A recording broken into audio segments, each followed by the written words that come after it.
In today's video, we'll compare JupyterLab with Jupyter Notebook to see which one you should use. We'll go through 5 points, and in the end, you'll be able to make a better decision on which program to use.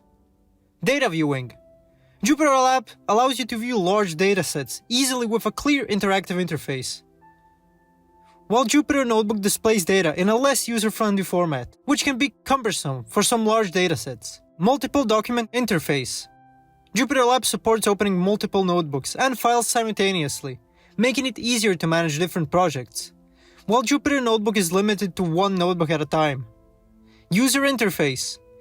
JupyterLab offers a modern, customizable interface with drag-and-drop functionality and split-view options for better organization, while Jupyter Notebook has a more basic interface, with less flexibility in rearranging and managing multiple views. Settings. JupyterLab provides advanced settings for themes, shortcuts, and integrated debugger for easier code management, while Jupyter Notebook's customization is more limited and less intuitive.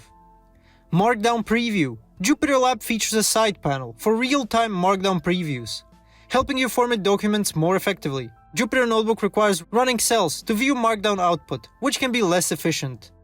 In conclusion, JupyterLab is ideal for handling large datasets, multitasking, and advanced customization. But Jupyter Notebook is still a solid choice for straightforward coding tasks or for beginners. Thanks for watching. If this video was helpful, please like and subscribe to our channel for more tips and tutorials.